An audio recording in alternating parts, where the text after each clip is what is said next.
Thank you all for being here today. Senator Klobuchar and I met with a group of,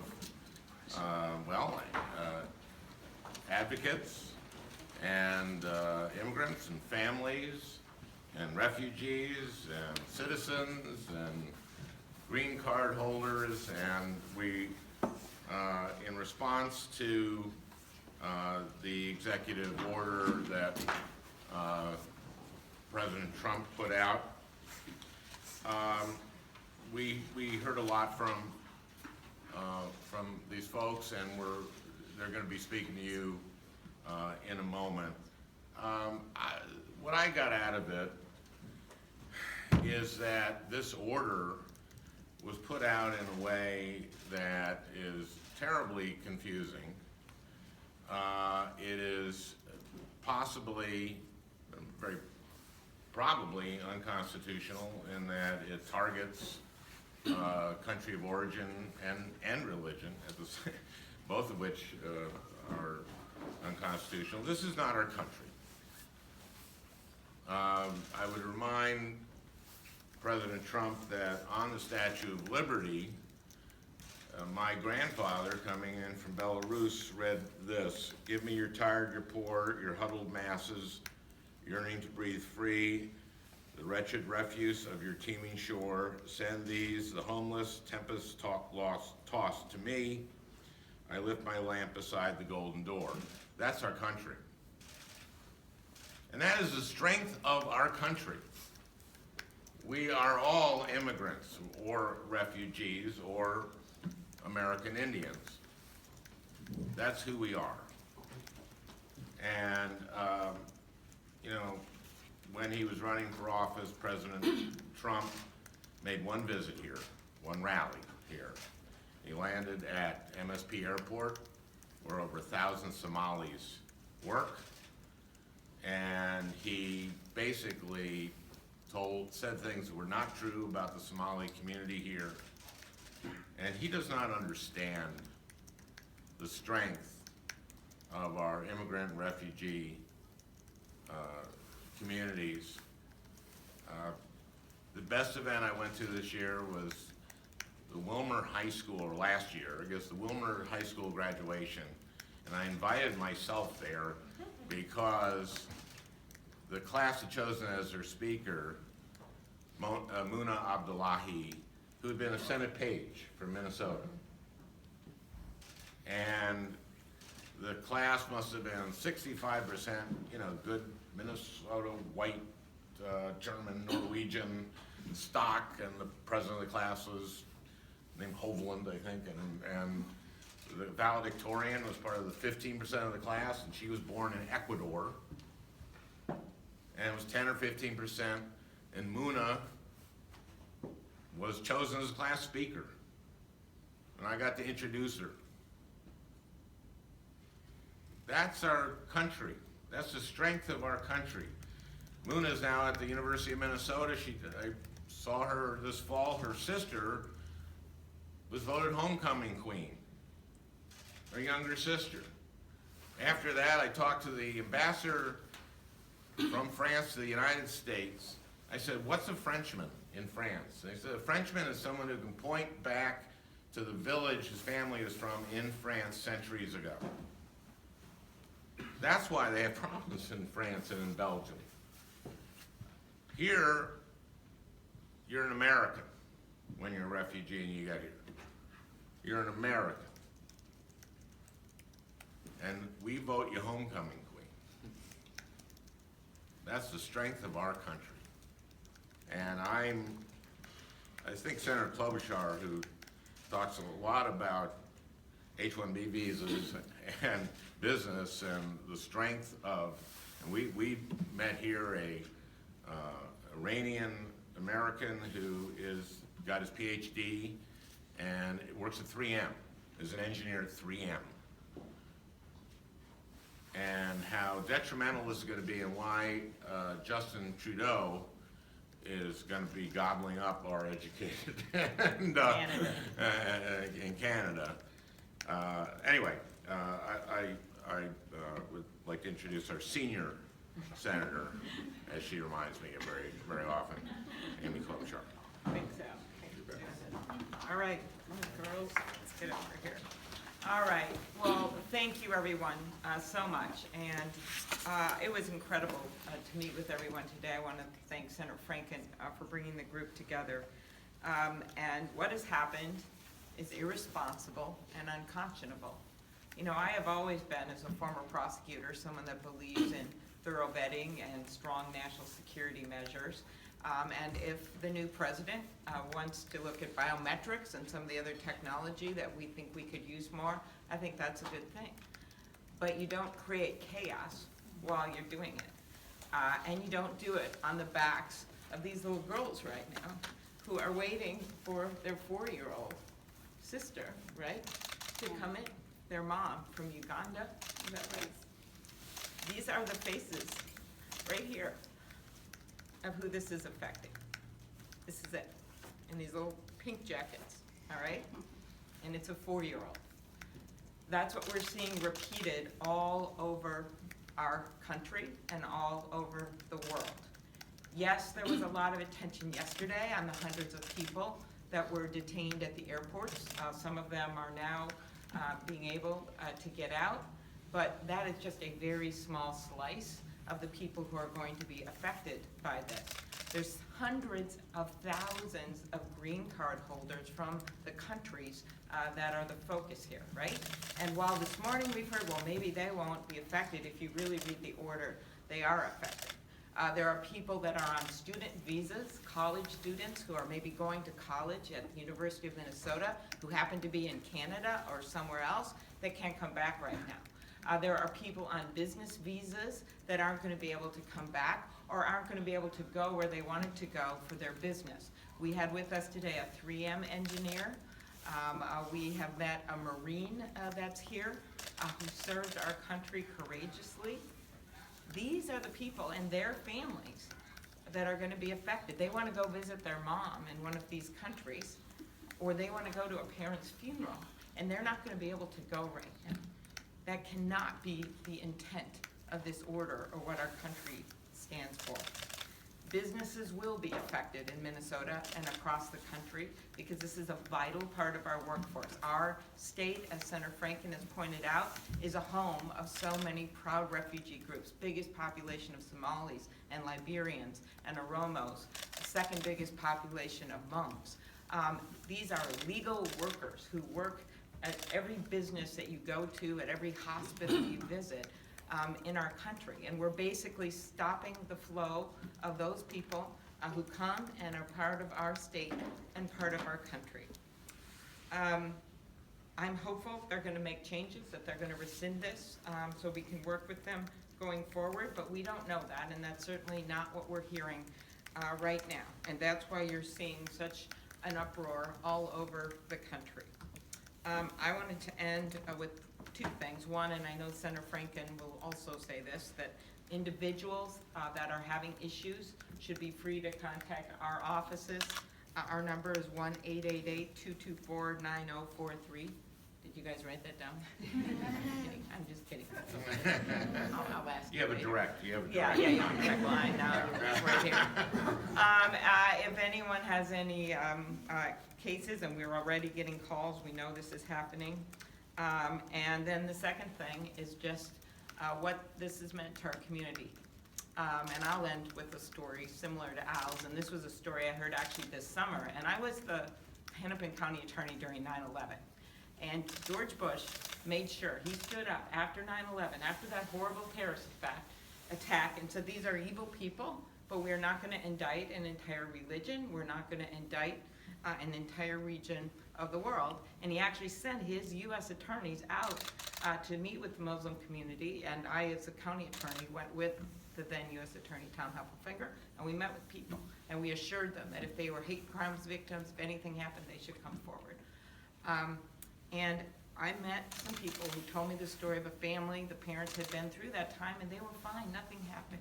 And then this summer, they went to a restaurant with their 2 kids, kids about this age. And they're sitting there, and a guy walks by and looks at them and says, you 4 go home. You go home to where you came from. And the little girl looks up at her mom and says, "Mom, I don't want to go home. You said we could eat out tonight." You think of the words of that innocent child. She only knows one home, and that's Minnesota. She only knows one home, that's the United States of America. So when you sign an order like this, with just one stroke of the pen, you're basically saying, you go home right now. Well, we're standing here to say, that's not what we want to have happen to these wonderful people that are up here with us today, and the people around the world, and your sister that you're waiting to have come in, right? That's not what we want to have happen. All right, so now we turn to the lawyer. John Keller has been a longtime leader in this area, and he is head of the Immigration Law Center, and they played a vital role in helping our Minnesota immigrants and refugees stay in our community and be a vital part of our community. Thanks, John. Thank you. Thank you to both of you senators for your leadership, not just today, but for years, both in responding to crisis, but also pointing out the direction we need to lead and move this country, which is undoubtedly today more than ever what the vast majority of Americans support, which is comprehensive immigration reform. Immigrant Law Center is the state's largest provider of free legal services to immigrants and refugees who live in Minnesota. We have clients this last year who came from 104 countries. They live in 85% of Minnesota's counties, and our staff and board increasingly come from the communities we serve, both refugee backgrounds and immigrant backgrounds. I want to start by placing an additional context on this story and its playing out in Minnesota. On Monday of this week, the Humphrey Institute released a report. It's an especially important report. We've been saying this for years and years. With the aging demographics in Minnesota and across the country, the estimate is that for Minnesota to maintain its level of economic growth, we need to increase by 4.5 times the number of international workers, of international migrants, immigrants and refugees who call Minnesota home. This order and the orders before it this week are taking us in a direction of being unwelcoming and hurting not just the immigrants and refugees before you and across the state, but all the rest of us whose lives and economic futures are mutually codependent. I want to move to some of the language from the court's order last night, because I think it's especially important that the general public understand exactly what the judge in the Eastern District of New York said. She said, in granting an emergency motion staying the refugee ban, the executive order, that the petitioners, in this case, the two individuals who filed it, and all individuals similarly circumstanced, so folks here at MSP and across the country who are trying to get into the United States, have a strong likelihood of success in establishing that their removal and others violates the due process and equal protection clauses of the United States Constitution. Period. Number two, that there is imminent danger that absent granting that stay of removal, the judge's emergency order, substantial, irreparable injury to refugees, visa holders, and other individuals will occur under the January 27th executive order. And finally, the executive order in point 4 states that the respondents, President Donald Trump and his departments, are enjoined and must refrain from the commission of further acts and misconduct in violation of the United States Constitution. This is an extremely unusual and powerful order issued less than 24 hours after the refugee ban was put in place. And it's essential that the courts continue to play their vital independent role. Us at the Immigrant Law Center and all of the attorneys here and those that aren't here work in conjunction with the folks who brought those pieces of litigation on the East Coast, and we stand firm yesterday and today and tomorrow in protecting folks who have the right to enter the United States. The refugee ban itself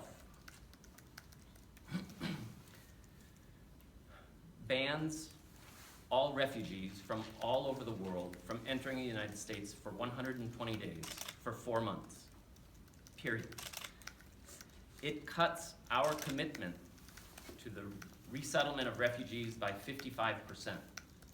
There are 60,000 refugees who've spent years being vetted, going through the process, and who were approved and traveling as recently as yesterday, and through the remainder of this year, they've had plans, they've purchased tickets, their families have sold their possessions, who will not come to the United States because of this order, if it's allowed to stand. 60,000 human beings. All Syrians, indefinitely banned. No clear indication when they'll be allowed entry into the United States. Citizens from the 7 named predominantly Muslim countries, banned for 90 days. It suspends, in another section, the waiver of visa interviews for low-risk people who've already been vetted, students or foreign workers who've been coming to the United States for years, who are pursuing their PhDs, who, when their visas are about to expire, can apply without an interview. This will require hundreds of thousands of people who present no risk, whose risk has already been assessed and determined to not exist, to return to a visa interview. The long delay to get an interview in our US consulates and embassies will get even longer. They will be ground to a halt. The solution given in the executive order is that a group of consular fellows will be retained, trained, learn language skills, and meet this need. It's absurd. New screening questions, not based on law. New screening questions and protocols are to be created for all immigration benefits moving forward. This ranges from applying for a tourist visa for a 2-week trip to Orlando to the ultimate step of becoming a US naturalized citizen. It's highly subjective. It's not based on any existing immigration law.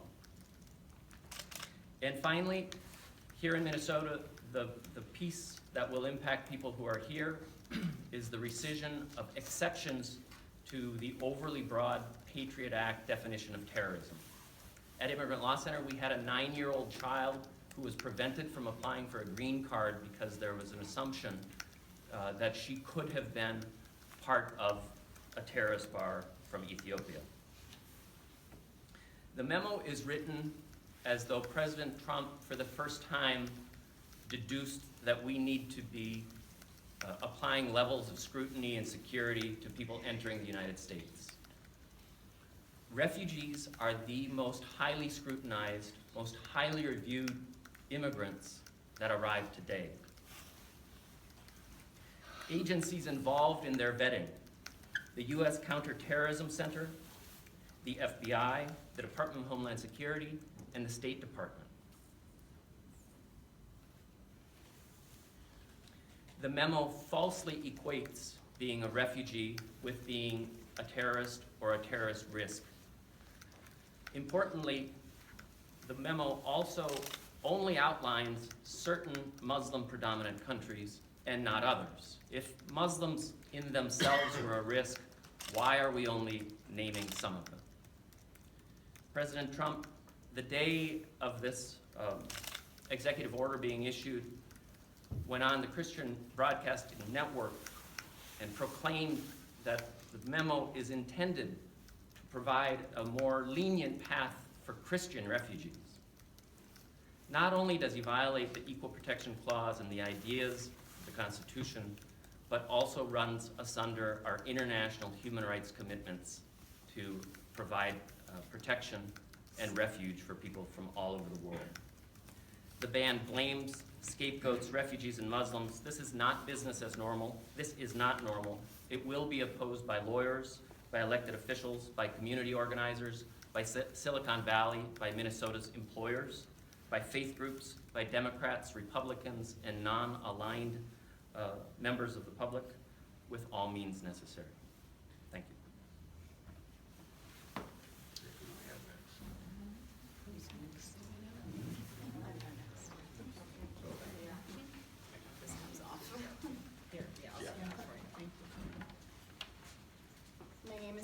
Ostrom. I'm the chair of American Immigration Lawyers Association for Minnesota and the Dakotas. We're a nonpartisan professional bar association of immigration lawyers. And these executive orders are just such a shift away from the U.S.'s long history of fundamental, acceptance and recognition of universal human rights in terms of accepting of refugees into this country. Also, they really, for business, reiterate the need for stability and predictability of flow of people. And again, these orders really cut to the core of that. And as an immigration bar association, we stand ready to, with our partners to, as far as we can, find ways to find how these orders are unacceptable and to make inroads to help all of the people that these are disproportionately affecting.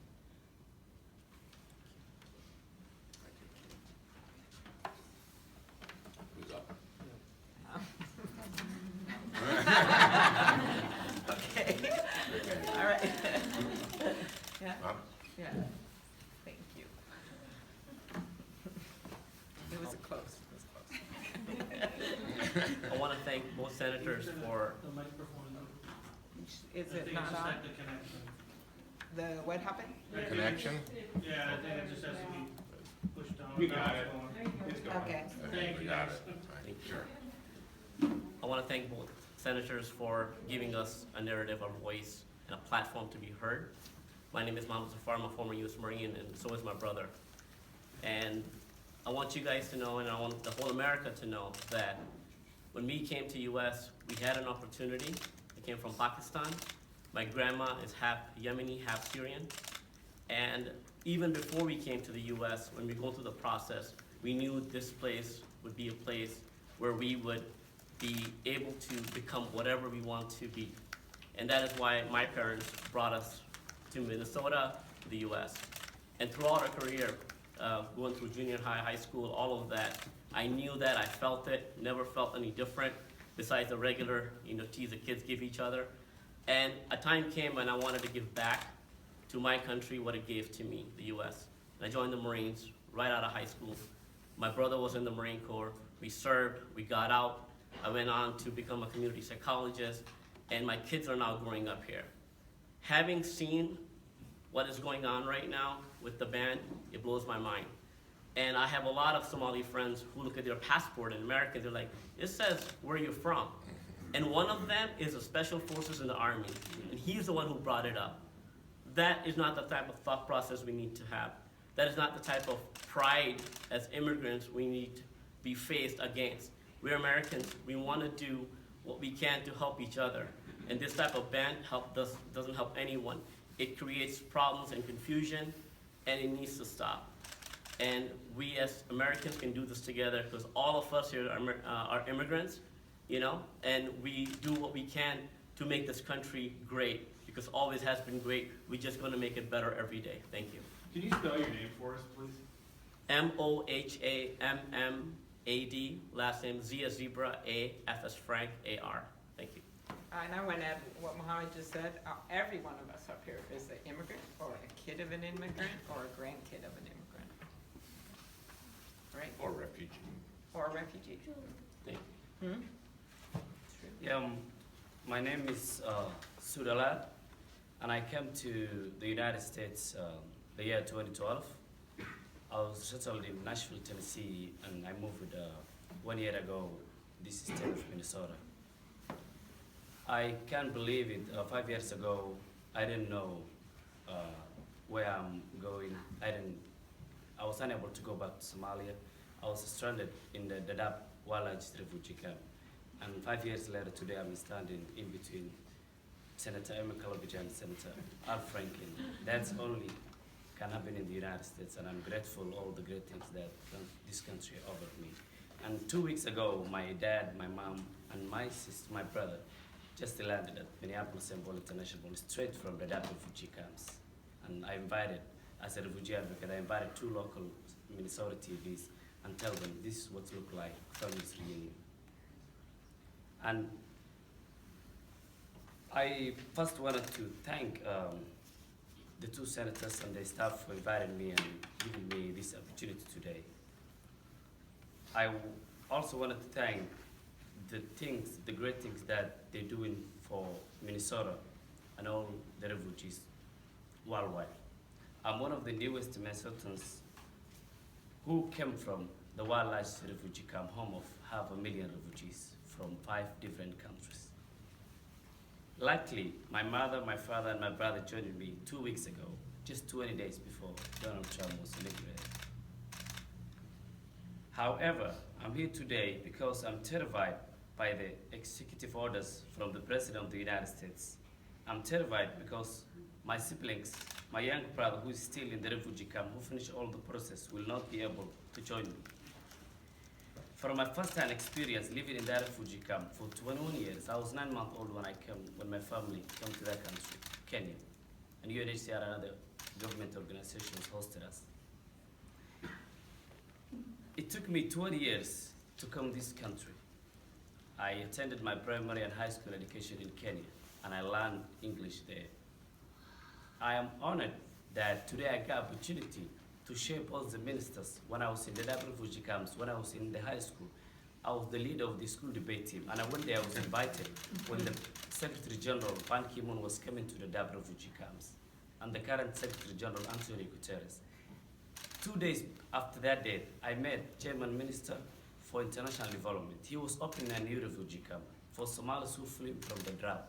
I told him, you're from a country of 80 million people. Your children have schools. You just come to the Dab to open a new refugee camp. Go back. I'm here 20 years. The minister cried, and this is him hugging me. Mm-hmm. This is him hugging me. He said, I will let world leaders to know that you learned English, 20 years living in the refugee camp. He told the UNHCR team, let me know if this child get opportunity to go to a third world country or get university. When I got opportunity to come to Nashville, US Embassy, German Embassy in DC contacted me. German minister wants to know where I am. And he sent me a letter congratulating me, the US government, the opportunity they give me. I handed over that letter to both the senators. That's what America stands for. And world leaders learn something from the United States when they welcome the refugees. And I wanted that to continue, and refugees like me who get opportunity to get opportunities like this. Thank you so much. Good, thank you. How long have you been in Nashville? I was in Nashville for 2 years, and I'm 2 in Minnesota years? for 1 year now. Amazing learning English. No wonder you're the head of the debate team.